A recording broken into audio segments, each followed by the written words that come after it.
en Efesios capítulo 1.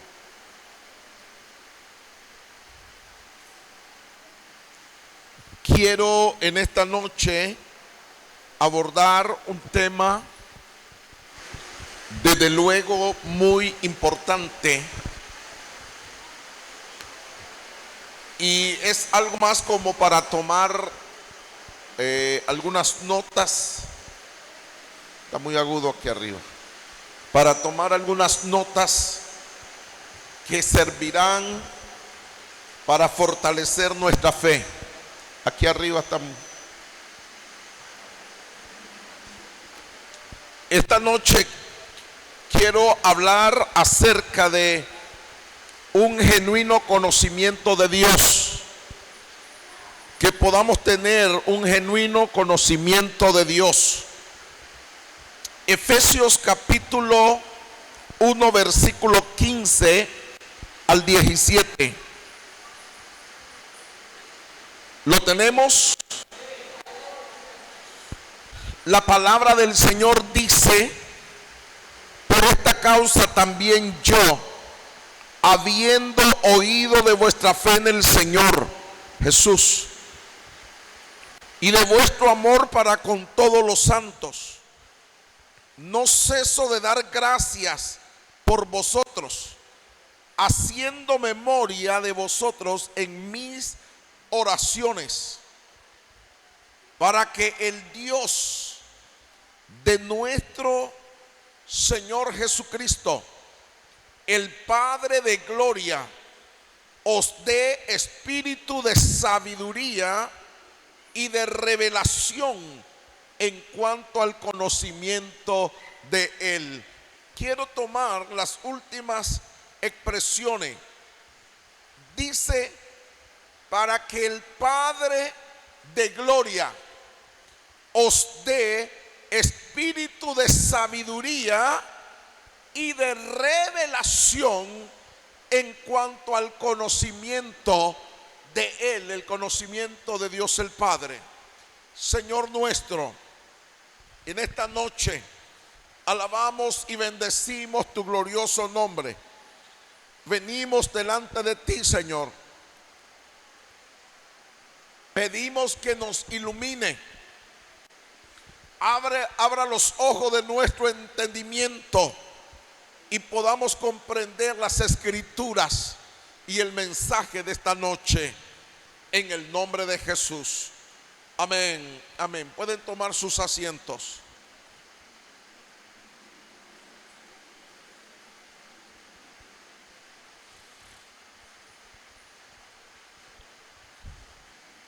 Hay algunas cosas en la Biblia, en las escrituras, que cuando leemos detenidamente nos sorprende, nos llama la atención. Y una de ellas, que en un momento me llamó la atención fuertemente, fue este pasaje. El apóstol Pablo está escribiendo a los creyentes, a la iglesia de Éfeso. Esta carta no se le escribió al mundo, no fue escrita a los que no estaban en la iglesia. Esta carta fue escrita para los hermanos, los creyentes de la iglesia. Y me llama la atención cuando el apóstol Pablo dice: siempre en mis oraciones, siempre que doblo mis rodillas y voy a orar, siempre estoy orando, estoy pidiendo para que el Dios y Padre de nuestro Señor Jesucristo os dé espíritu de sabiduría y de revelación en cuanto al conocimiento de Él. ¿Qué es la parte que quiero detenerme? Y permítanme bajarme un poco más. Con esta bulla del zinc y de la lluvia es un poquito incómodo. ¿Qué nos está diciendo el apóstol? Que él está orando para que los creyentes de Éfeso tengan espíritu de revelación. Y si es así, me acerco más.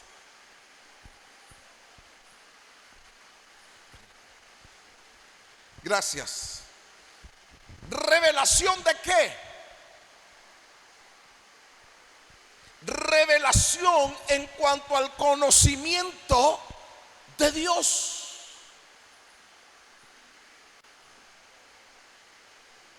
¿Será posible que tengamos creyentes en las iglesias que no tengan conocimiento de Dios? ¿O que en algún momento tuvieron conocimiento de Dios y lo han ido perdiendo? Porque a Dios se le conoce mediante la creación, según Romanos capítulo 1, versículo 19. A Dios se le conoce mediante la fe. A Dios se le conoce mediante la palabra, las escrituras. Pero a Dios se le conoce mediante la experiencia personal, esa vivencia, esa relación que debemos de tener con Dios. Y el apóstol dice: yo estoy orando para que tengan revelación en el conocimiento de Dios. Es probable que la iglesia de Éfeso comenzó con un nivel de conocimiento espiritual, de entrega genuina a Dios, y poco a poco fue perdiendo ese nivel de experiencia espiritual con Dios. Y Pablo ahora está preocupado para que ellos tengan revelación. Y estemos atentos a esto. La verdad de las cosas, hermanos, es que hay varios factores que estorban, que obstaculizan el conocimiento de Dios, y que poco a poco se va quitando de nuestra mente, de nuestro corazón y de nuestra relación con Dios ese conocimiento, porque hay una fuerza espiritual de maldad que quiere que los hombres nos separemos, nos desconectemos de Dios y no tengamos el conocimiento pleno de Él. Quiero mencionar 3 cosas por lo menos esta noche. Pretendo no ser muy largo, pero sí pretendo que usted y yo logremos comprender la palabra, el mensaje esta noche. Número 1, ¿qué estorba al conocimiento de Dios? Uno de ellos tiene que ver con las influencias del mundo a la iglesia. A través de la creciente maldad que el mundo está teniendo, cada vez más hay fuerzas del mundo hacia la iglesia. La degeneración moral, fuerzas infernales empujan hacia la iglesia algunas prácticas que poco a poco van minando la vida de los creyentes. La Biblia dice que Lot vivía en Sodoma y en Gomorra, pero dice que la práctica de la maldad de los de Sodoma y Gomorra afligían la vida de Lot.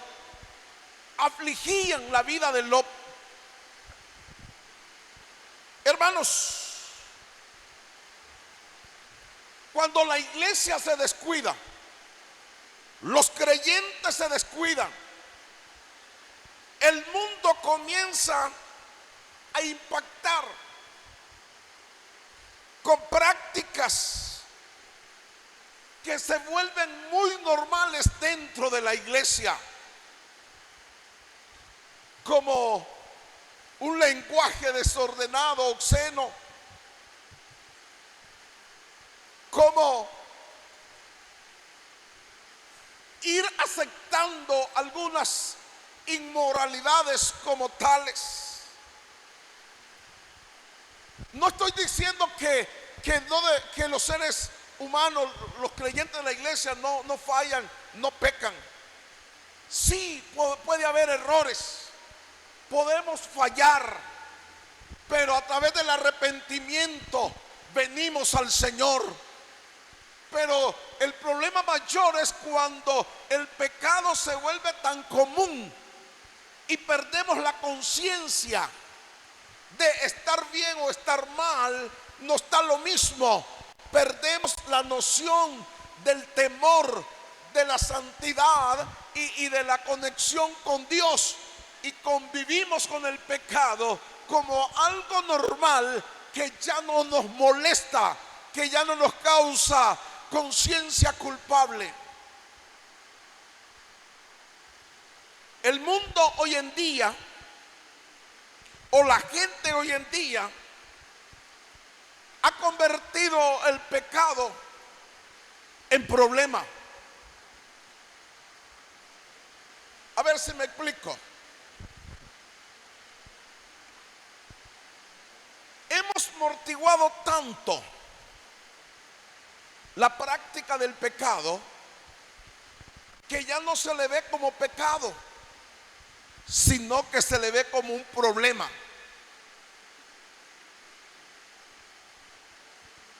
Porque si el pecado es un problema, entonces requiere de comprensión, requiere de ayuda, de ayudas profesionales, de algún psicólogo o de algunas terapias. Por ejemplo, la gente dice: es que ese hombre, esa mujer tiene un serio problema, y el problema es que no puede dejar el licor, no puede dejar el adulterio, no puede dejar la droga, no puede dejar, y le llama al pecado problema. Y realmente eso no es un problema, porque el pecado no se resuelve con terapia ni con ayudas profesionales. El pecado hay que confrontarlo como pecado, porque el único que puede resolver ese problema es cuando venimos a Jesucristo, cuando venimos a Dios y lo confrontamos al arrepentimiento y le decimos: no es problema, es un pecado que te lleva a la muerte, a la condenación, y si no te arrepentís te vas a condenar. Ya ese mensaje casi no se escucha. ¿Por qué? Porque el pecado lo estamos tratando como problema y no como pecado. Y eso nos aleja, nos separa de Dios. Número 2, las influencias de las corrientes filosóficas. Hermanos, hay muchas corrientes. Desde el primer siglo de la iglesia, que comenzó en el 33 hasta el año 100, se escribió todo el Nuevo Testamento.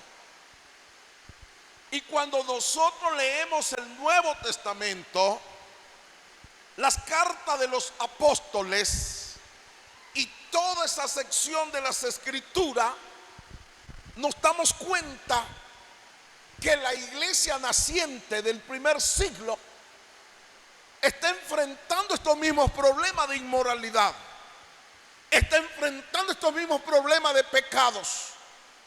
Y por eso hay toda una corrección, un llamado, una exhortación. De modo que Pablo dijo en algún momento: al tal, entréguenlos en mano de Satanás.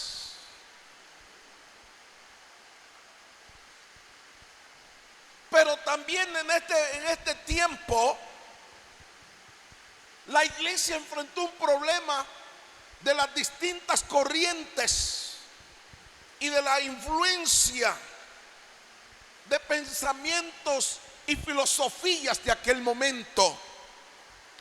El gnosticismo era una corriente que afloraba y caminaba y que de alguna manera estaba desviando el genuino cristianismo, porque las filosofías se mezclan en la iglesia y que muchas veces no las logramos distinguir entre corrientes filosóficas y el genuino cristianismo o la sagrada doctrina del cristianismo. El gnosticismo, con un pensamiento que parecía muy espiritual, que se mezclaba muy bien con el judaísmo y muy bien con el cristianismo. Pero no solo en aquel tiempo la iglesia pasó esos momentos, sino también la iglesia a través de los siglos se ha enfrentado a momentos como el tiempo del humanismo, el tiempo del ateísmo, el tiempo del modernismo, como corrientes filosóficas. Y que hoy, hermanos, estamos viviendo en un tiempo de una corriente filosófica muy sutil y que poco a poco ha venido minando la iglesia. Y son los pensamientos y corrientes del posmodernismo. Voy a ver si me explico un poco. ¿Por qué? Hermanos, cuando hablamos del posmodernismo, es un nuevo pensamiento que ha venido cambiando la conducta, la vida de los seres humanos y aún dentro de la iglesia. Les voy a mencionar algunos detalles. Por ejemplo, la corriente posmodernista es la que ha llevado una corriente del positivismo, sustituyendo de esa manera la fe. La Biblia nos habla de la fe, y hay fe que mueve montaña, hay fe que opera milagro, hay fe que trae sanidad, hay fe que es la fe de Dios, como dice el Evangelio de Marcos. Pero hoy se ha venido sustituyendo por el positivismo, que no tiene nada que ver con la fe cristiana. Usted oye a cualquier persona y habla de un positivismo, y que amanezco hablando positivo y comienzo trabajo en medio de los problemas, y un positivismo que activa las energías, que activan todo ese pensamiento oriental que con la mente se mueve. Y eso está también minando a la iglesia para traer confusión entre lo que es fe y positivismo. En esta temporada del posmodernismo hay un pensamiento y una corriente de la prosperidad como un signo de espiritualidad. Hermanos, yo sé que la Biblia está llena de enseñanza y de una teología de la bendición de Dios que prospera nuestra vida, que trae riqueza y no añade tristeza.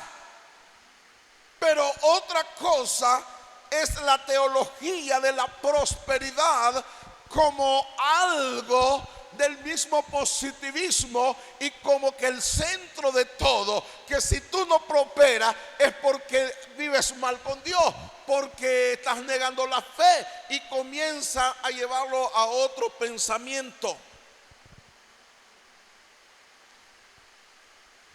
En el posmodernismo se habla de que no hay una verdad absoluta. Hay gente que piensa, cuando uno predica, dice, el pastor tiene razón, pero no totalmente en todo. Y comenzamos a cuestionar la Biblia, no como una verdad, no aceptándola como una verdad absoluta, sino como una verdad relativa. El posmodernismo nos trae una corriente de pensar de que Dios es real, Dios existe, pero tú tienes derecho a creer en lo que tú quieres y que cualquier cosa para ti puede ser Dios.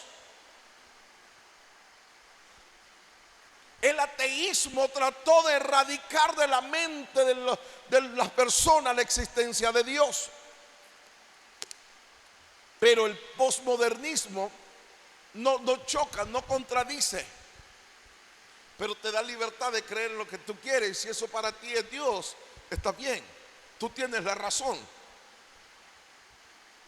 En el posmodernismo se ha proliferado mucho el culto a la personalidad, a la fama, el arte, los escenarios para llamar la atención de la gente y rendir mucho culto a la personalidad. Pero también, hermanos, el posmodernismo ha venido a destruir algunos valores, como el valor de la responsabilidad, del compromiso. Por eso hoy en día los matrimonios no duran, porque no quieren tener compromiso. Los jóvenes tienen temor a establecer una relación de noviazgo por el compromiso, mucho menos un casamiento por el compromiso. Muchas personas vienen al Señor, aceptan a Cristo, pero no van más allá, porque bautizarse es un compromiso serio. La gente viene a la iglesia, pero no tiene compromiso, y se cambian de iglesia como cambiarse ropa.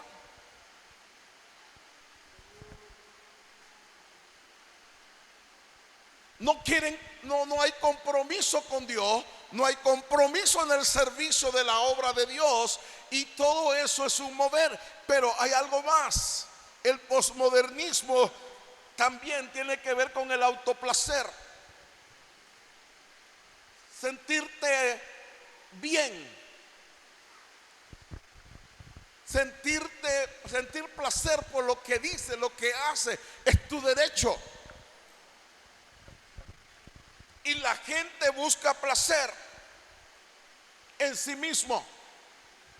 Y cuando todo eso viene a la iglesia, eso nos interrumpe el conocimiento de Dios, porque hay pensamientos que nos están desviando de Dios. Número 3.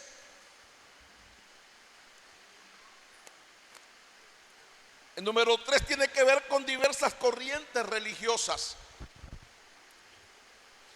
Voy a recapitular. Número 1, dije influencias del mundo por la creciente maldad que el mundo está teniendo. Número 2, dije que por la influencia de las corrientes filosóficas. Número 3, por las diversas corrientes religiosas que hay en el mundo. El apóstol Pablo, a través de las cartas que escribe, asimismo Pedro, Santiago, Judas y todos estos libros tienen una lucha no solo con las corrientes filosóficas, no solo con la inmoralidad del mundo, sino que también enfrentan diferentes corrientes religiosas cuyo fin y objetivo son carnales y no los intereses de Dios, que desvían la mente de Dios. Dice la palabra del Señor que en los postreros tiempos, dice que se levantarán maestros conforme a sus propias concupiscencias y apartarán el oído de la verdad. Y también dice que la gente tendrá comezón de oír. A ver, ¿cómo desciframos esto? Maestros conforme a sus propias concupiscencias. Lo que está diciendo es que se levantarán líderes, predicadores, sin valores morales y espirituales, que no están sujetos a ninguna autoridad, absolutos, para hacer, para enseñar las cosas que quieren, a su manera y a su antojo. Yo sé que esta prédica no es para que haya mucho aménes, ¿verdad? Pero lo bonito es que estamos aprendiendo.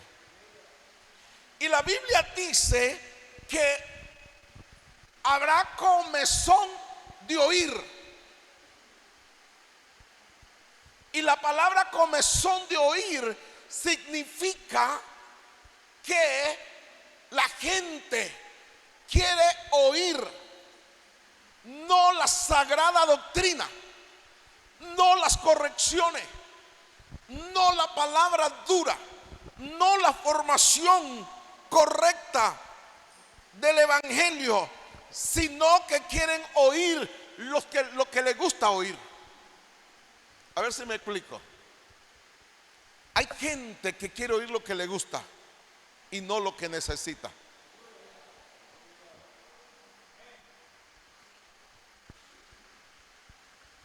Y ese es un problema. Por eso la gente ya no le importa quién predica, quién liderea. No le importa su vida, cómo vive. Lo que importa es que quiero oír lo que dice y que me trae satisfacción al oído. Hoy en día las redes sociales son muy importantes y hay muchos mensajes de Dios edificativos, llenos de doctrina, fundamentados. Pero hay un montón de corrientes de hombres que usted ni sabe cómo viven, de personas que no sabe de su vida y te hablan tan bonito que te da ganas de oír. Eso se llama comezón, porque me habló bonito, aunque venga con una corriente postmodernista, aunque venga con un mensaje acomodado, aunque venga con cosas que contradicen nuestra fe y nuestra doctrina, pero se oye bonito.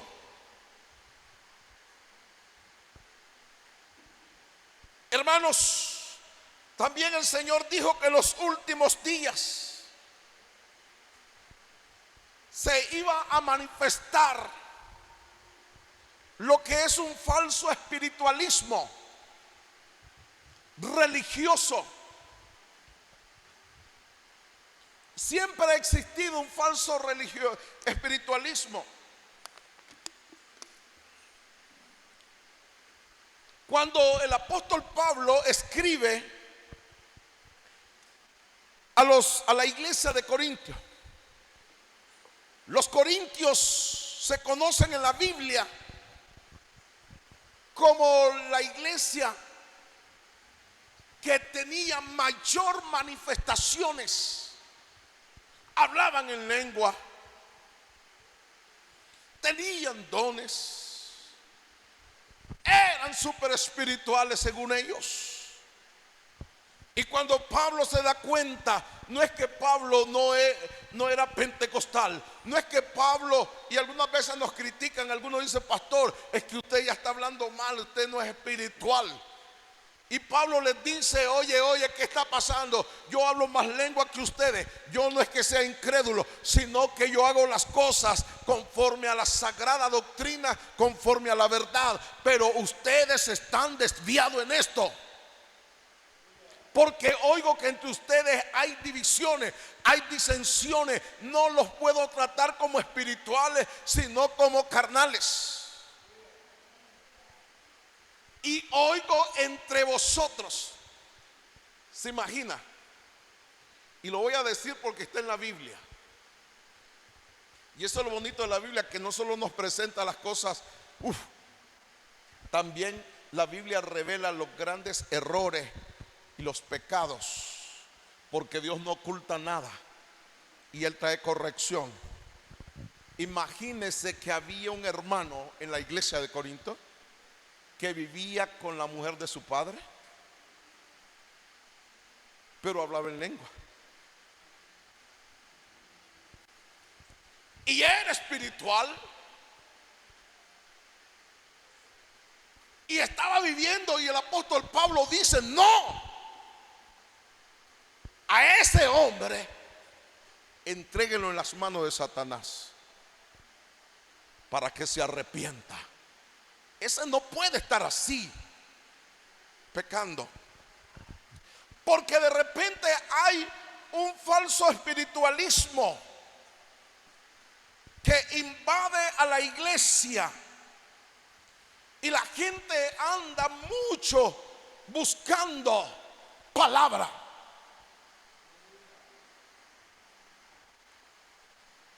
Dejaron de leer la Biblia.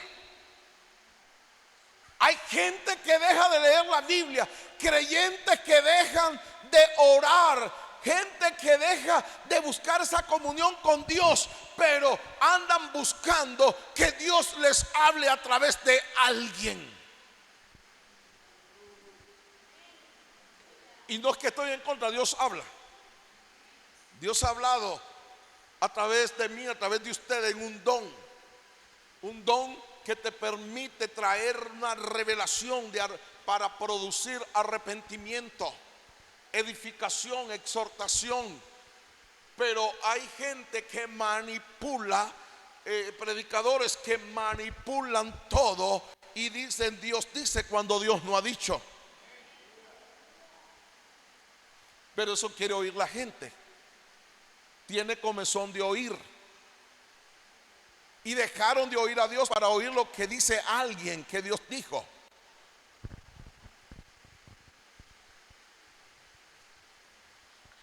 Y llegó el domingo al culto, Dios dice.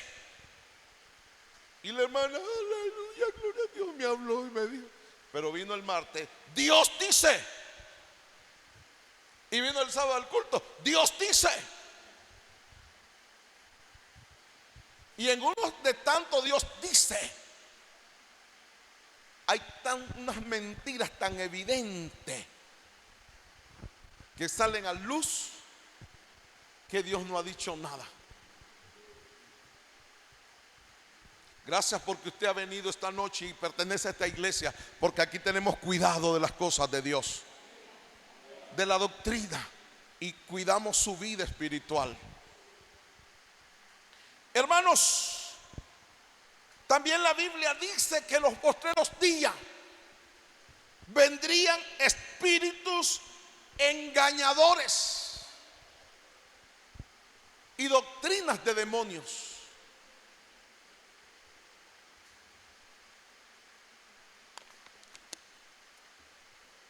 ¿Qué tiene que ver con esto? Hay muchas prácticas que poco a poco han ido entrando a la iglesia, que no son de Dios.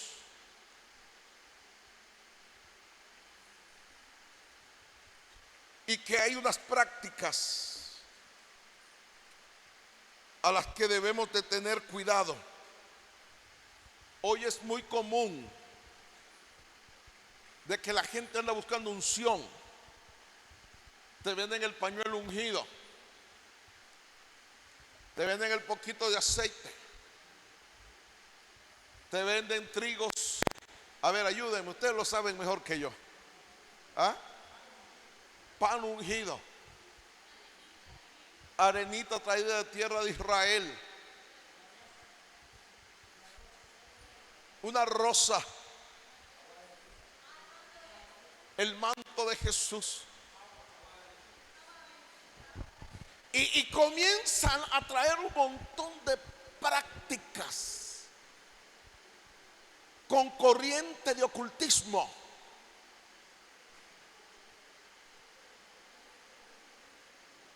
Y que de repente la iglesia comienza a ser llevada y arrastrada por cosas que son antibíblicas, incorrectas, que nos desvían. Hermanos queridos, hay toda una diversidad de corrientes religiosas muy de moda,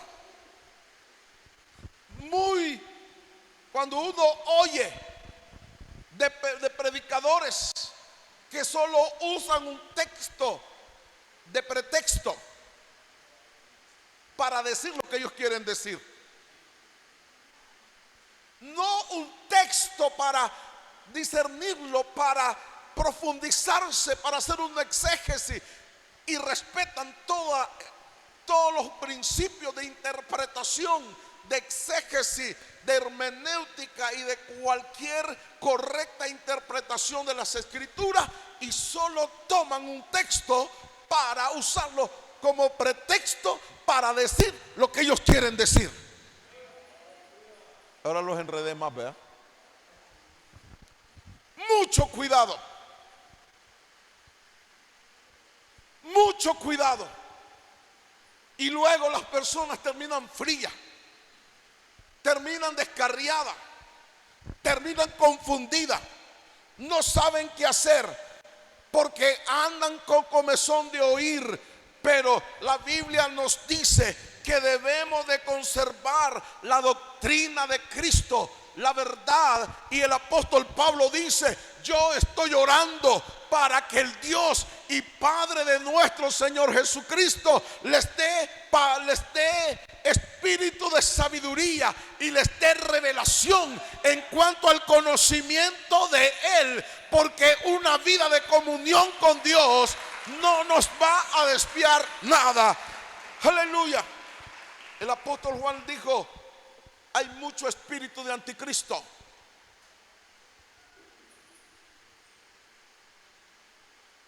Y a veces creemos, sí, existe. Les voy a explicar, hay diferencia entre lo que es el espíritu del anticristo y la persona del anticristo. La persona del anticristo será el que gobernará el mundo y establecerá un nuevo orden mundial, establecerá un dominio satánico, demoníaco. Pero la Biblia dice que ya está en acción en el mundo el espíritu de iniquidad. Y el apóstol Juan dice: y muchos anticristos han salido, y nos habla del espíritu del anticristo.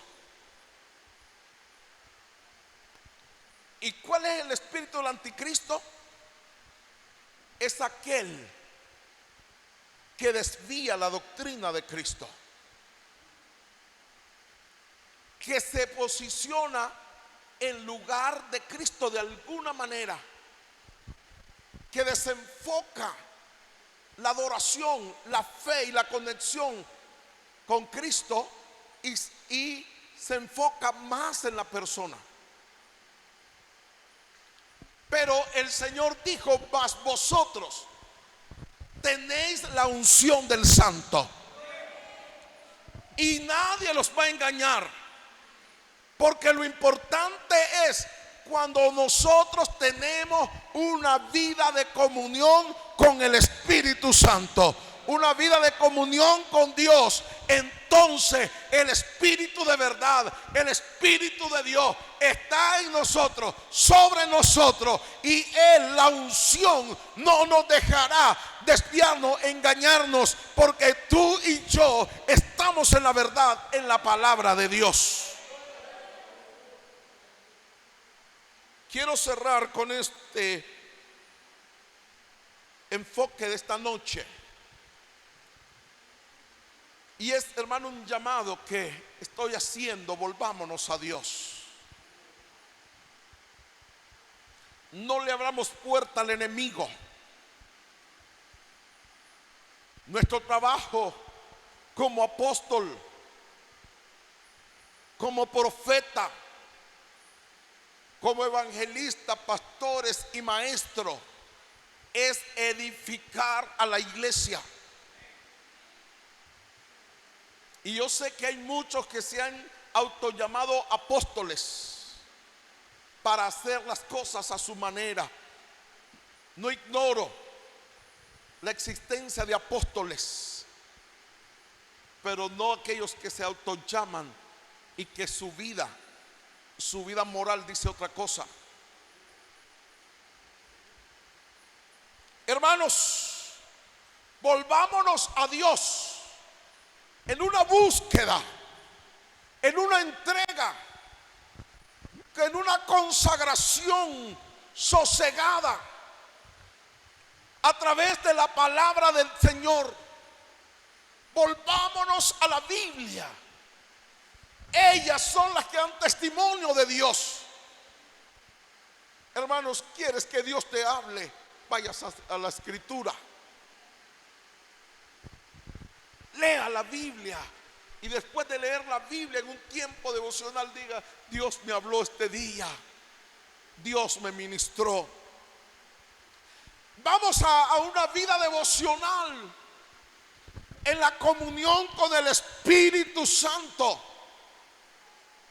Y allí en la intimidad el Espíritu Santo traerá revelación acerca de Dios. Jesucristo dijo: cuando venga el Espíritu de verdad, Él os guiará a toda verdad. Pero también dijo: Él va a revelar las cosas que habrán de venir. Y Jesucristo dijo: porque Él tomará de lo mío y lo hará saber. El Espíritu Santo es el encargado, de parte de la deidad de Dios eterno, de tomar esa naturaleza, de tomar lo espiritual de Dios, de tomar la multiforme de Dios y traernos una revelación de Dios a través de la intimidad. Porque a Dios lo hemos conocido por la fe, pero no lo hemos conocido en su totalidad.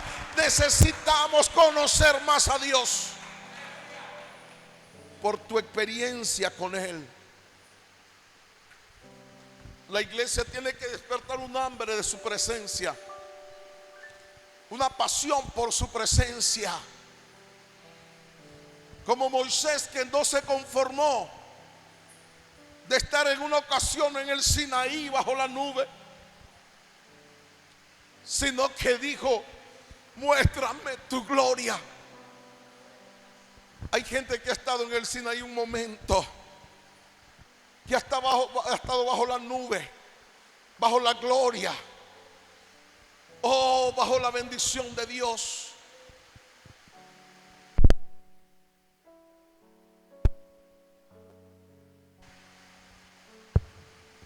Ahora no quiere nada, ahora no siente nada. Hermano, es que antes yo cantaba, y cómo me usaba el Señor cuando ministraba, cuando predicaba, cuando ministraba en el grupo, en la célula, en tal lugar. Bien, hermano, pero ahora, ¿qué pasó? No te dejes arrastrar por las corrientes de este mundo. No te dejes arrastrar por las corrientes filosóficas. No te dejes arrastrar por las corrientes religiosas. Ahora entremos en una dimensión espiritual. Dios está hablando a la iglesia Vida Nueva. Basta el tiempo del adormecimiento. Basta el tiempo del conformismo. Basta el tiempo de estar haciendo lo que quieres hacer. Ahora es el tiempo de volvernos a Dios, a una comunión con Él. Y Dios traerá una mayor revelación mediante la vida de santidad. Estoy orando para que el Dios y Padre de nuestro Señor Jesucristo les dé espíritu de sabiduría y de revelación en cuanto al conocimiento de Él. Cierro esta noche. Los días que están por venir son días tan fuertes y poderosos de parte de Dios. Viene un mover de gloria, pero no podrá fluir en tu vida si no hay un quebranto, si no hay un sometimiento, si no hay hambre de la presencia de Dios. Y decirle: Señor, aquí estoy, revélame cada vez más tu presencia. Póngase de pie. Buen Dios y Padre celestial, amado Señor, venimos hoy delante de ti en el nombre de Jesucristo, Dios. Vamos, iglesia, comienza a adorar. Mira, lo que estamos hablando es de tener un conocimiento más de Dios por tu experiencia. Deja tu desconexión. Volvámonos a Dios esta noche.